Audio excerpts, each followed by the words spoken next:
আমার সকল প্রিয় বন্ধুরা কেমন আছো? আশা করি তোমরা সকলেই ভালো আছো।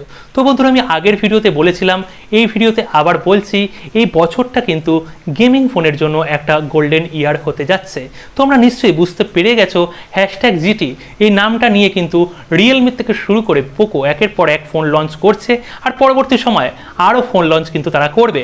স্যামসাং কেন পিছিয়ে থাকবে? স্যামসাংও কিন্তু ফোন লঞ্চ করবে, আর আমরা একটা ভালো কম্পিটিশান দেখতে পারবো। এর থেকে সবচেয়ে বেশি উপকৃত আমরাই হব। মিড বাজেট রেঞ্জের মধ্যে আমরা পার্টিকুলার গেমিং ডিভাইস কিন্তু পেয়ে যাব। তো বন্ধুরা, গেম খেললে তো ফোন গরম হয়, কম বেশি সমস্ত ফোনই গরম হয়, আর বেশি ভিডিও বানালেও কিন্তু এখানে আমরা ঘেমে যাই। হ্যাঁ, সত্যি পাখা চলছে না, ভিডিও বানাচ্ছি, তোমাদের জন্য প্রত্যেক দিন কন্টেন্ট নিয়ে আসছি, এর জন্য একটু ভালোবাসা চাই। অবভিয়াসলি একটু সাবস্ক্রাইব করে দিও, নোটিফিকেশান বেলটাকে প্রেস করে অল করে দিও, আর ভিডিওটাকে সম্পূর্ণ শেষ পর্যন্ত দেখো। আর তোমাদের মনে যদি কোনো কোশ্চেন থাকে, অবভিয়াসলি কমেন্ট সেকশনে কিন্তু কোশ্চেনটা করতে ভুলবে না, আমি প্রত্যেকের অ্যান্সার কিন্তু নিয়মিত দিয়ে দিই। তো বন্ধুরা, আমাদের চ্যানেলে কিন্তু কালকে OnePlus Nord 2 এর কিন্তু একটা আনবক্সিং ভিডিও আসবে। বাংলা চ্যানেলে সর্বপ্রথম আমরাই কিন্তু OnePlus Nord 2 এর আনবক্সিংটা দেবো। এর আগে Reno 6 Pro আনবক্সিং কিন্তু আমরাই দিয়েছিলাম। সুতরাং যারা এখনও সাবস্ক্রাইব করোনি, সাবস্ক্রাইব করে অবভিয়াসলি নোটিফিকেশান বেলটাকে প্রেস করে অল করে দেবে নিয়মিত নোটিফিকেশান পাওয়ার জন্য। তো বন্ধুরা, আমরা সবাই জানি যে GT সিরিজটাই কিন্তু মেন এখানে পার্টিকুলার গেমিং ডিভাইস হিসেবে সমস্ত কোম্পানিরা টার্গেট করে লঞ্চ করছে। কিছুদিন আগেই F3 GT এই ফোনটা পোকো লঞ্চ করে দিল, এবং তারপরেই কিন্তু আরেকটা নিউজ চলে এসছে, POCO X3 GT। হ্যাঁ, এই ফোনটা খুব তাড়াতাড়ি ইন্ডিয়ান মার্কেটে লঞ্চ হচ্ছে, এবং বাংলাদেশ মার্কেটেও এই ফোনটা লঞ্চ হয়ে যাবে। কি প্রাইস রেঞ্জের মধ্যে লঞ্চ হবে, কি স্পেসিফিকেশন দেবে, সম্পূর্ণ কিন্তু এই ভিডিওতে বলবো। আর তোমাদের এই ফোনটা কেনা উচিত কি উচিত না, পুরোপুরি সৎ মতামত দেবো, আনবায়ার্স কিন্তু কথাবার্তা বলবো। অবভিয়াসলি ভিডিওটাকে শেষ পর্যন্ত দেখো। তো বন্ধুরা, POCO X3 GT এই যে ফোনটা আসছে, এটা কিন্তু একটা রিব্র্যান্ডেড ভার্সন হয়ে আসছে। এখানে Redmi Note 10 Pro 5G যে মডেলটা কিছুদিন আগেই কিন্তু চাইনিজ মার্কেটে লঞ্চ হয়েছিল, সেই ফোনটার একটা রিব্র্যান্ডেড ভার্সন হয়েই কিন্তু এই ফোনটা লঞ্চ হবে। কিন্তু কিছু চেঞ্জেস কিন্তু রয়ে গেছে। যদি এখানে ডিসপ্লে সেকশনের কথা বলি, এখানে 6.67 ইঞ্চের একটা ডিসপ্লে থাকবে। IPS প্যানেল এখানে ইউজ হচ্ছে, ফুল HD প্লাস প্যানেল ইউজ হচ্ছে, HDR10 এর সাপোর্ট আছে। এছাড়াও গেমিংয়ের জন্য কিন্তু এখানে রিফ্রেশ রেট 120 হার্জ মানে 120 হার্জের কিন্তু রিফ্রেশ রেট সাপোর্ট আছে, এবং টাচ স্যাম্পলিং রেটের সাপোর্ট আছে 420 হার্জের। এই দুটো কিন্তু গেমিংয়ের জন্য খুব ভালো সাপোর্ট তোমরা পেয়ে যাবে।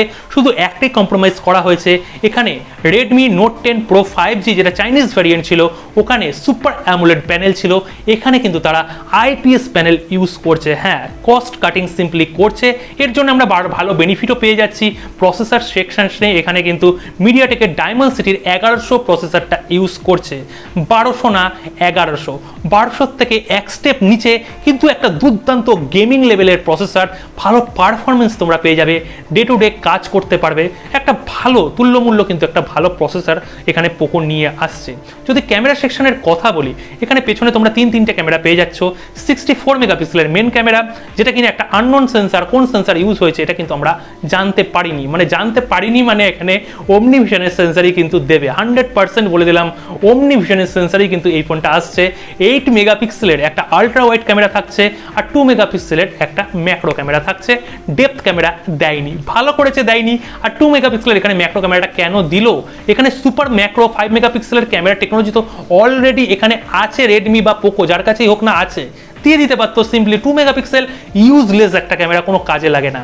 ফ্রন্টে তোমরা পাঞ্চোল ক্যামেরা পেয়ে যাচ্ছ 16 মেগাপিক্সেল, এবং দুটো ক্যামেরাতে কিন্তু তোমরা 4K-তে ভিডিও রেকর্ডিংয়ের সুবিধা পেয়ে যাচ্ছ, এবং ফুল HD-তেও ভিডিও রেকর্ডিং সুবিধা তোমরা পেয়ে যাচ্ছ। এছাড়াও এই ফোনটার যদি ডিজাইনের কথা বলি, এখানে তোমরা প্লাস্টিক বিল্ড পাচ্ছ। হ্যাঁ, এখানে তোমরা গ্লাস ফিল্ড পাচ্ছ না। POCO X3 যে মডেলটা ছিল, X3 Pro যে মডেলটা ছিল, এবার POCO X3 যে GT যেটা আসছে, সেটাও কিন্তু এখানে প্লাস্টিক বিল্ড নিয়ে আসছে, সম্পূর্ণ প্লাস্টিক থাকবে। এছাড়া তোমরা কিন্তু ফ্রন্টে প্রোটেকশন পেয়ে যাচ্ছ, কর্নিং গরিলা গ্লাস ভিক্টাসের যে প্রোটেকশনটা আছে, পুরোপুরি আলটিমেট একটা প্রোটেকশন তোমরা ফ্রন্টে পেয়ে যাচ্ছ। সুতরাং এখানে বিল্ড কোয়ালিটিতে আমার একটু কিন্তু একটু কমজোরি মনে হলো। এখানে যদি পেছনে গ্লাস দিয়ে দিত, অ্যাটলিস্ট আমরা গ্লাসটাকে আশা করেছিলাম, গ্লাস দিলে আরও বিল্ড কোয়ালিটি ভালো হয়ে যেত। যদি এখানে ব্যাটারি সেকশনের কথা বলি, এখানে কিন্তু তোমরা 5000 mAh এর ব্যাটারি পেয়ে যাচ্ছ। ইন বক্স তোমরা ফাস্ট চার্জার পেয়ে যাচ্ছ 67 ওয়াটের। এটা কিন্তু একটা দারুণ ব্যাপার। হ্যাঁ, ইনবক্স তোমরা পেয়ে যাচ্ছ 67 ওয়াটের এখানে চার্জারটা, সমস্ত রকমের সেন্সার কিন্তু এই ফোনটার মধ্যে আছে। আইআর ব্লাস্টার ওপরে রয়েছে এবং ফ্রন্টে এবং নিচে দুটো সেকশনে কিন্তু তোমরা পেয়ে যাচ্ছ ডুয়েল স্টিরিও স্পিকার, এবং এই স্পিকারটাকে কিন্তু টিউন করেছে JBL, মানে ভালো আলটিমেট একটা সারাউন্ড সাউন্ড কিন্তু তোমরা এই ফোনটাতে পেয়ে যাচ্ছ। ওভারঅল কেমন লাগলো? আমার কাছে কিন্তু স্পেসিফিকেশন ওয়াইজ ভালো লেগেছে, কিন্তু পোকোকে একটা কথা বলতে চাই, বারবার করে কেন রিব্র্যান্ডেড ফোন আমরা ইউজ করব? এখানে নতুন ডিজাইন তো নিয়ে আসতে পারতো, একটা নতুন স্পেসিফিকেশন নিয়ে আসতে পারতো। এখানে ওই রেডমির ওই একই ফোন জাস্ট পোকো নাম নিয়ে লঞ্চ করে দেওয়া, বা একটা স্পেসিফিকেশন এখানে একটু বাড়িয়ে দেওয়া বা কাটছাট করে দেওয়া, এই একই জিনিস কিন্তু বছরের পর বছর চলে যাচ্ছে। প্রথম ফোন যেটা দেখেছিলাম পোকো F1, ওটাই লাস্ট ফোন হয়ে আছে, কিন্তু এখানে পোকো ব্র্যান্ডের নিয়মিত যে এক্সপেরিমেন্ট করছে না এটা কিন্তু স্পষ্ট বোঝা যাচ্ছে। তারা ওই একটা ফোনই এক্সপেরিমেন্ট করে নিয়ে এসেছিল এবং ওই ফোনটা কিন্তু যথেষ্ট হিট হয়েছিল। তোমরা যদি একমত থাকো তাহলে অবভিয়াসলি কমেন্ট সেকশনে কিন্তু কমেন্ট করতে ভুলবে না যে আমি যেটা বললাম সেটা ঠিক বললাম তো। এই ফোনটার যদি দামের কথা বলি, পোকো X3 Pro যে ফোনটা ইন্ডিয়ান মার্কেটে অলরেডি রয়েছে, এই ফোনটার থেকে সামান্য 1-2 হাজার টাকা বেশি প্রাইসিংয়ে আসবে। তার জন্য আমরা বেশি ভালো বেনিফিটও কিন্তু পেয়ে যাব। বেস ভ্যারিয়েন্টটা কিন্তু 8GB আসবে এবং 128GB ইন্টারনাল মেমোরিতে আসবে, এবং এই ইন্টারনাল মেমোরির ভ্যারিয়েন্ট কিন্তু এখানে স্টোরেজ টাইপ ইউজ হয়েছে UFS 3.1 এবং LPDDR4X এর র্যাম ইউজ হয়েছে।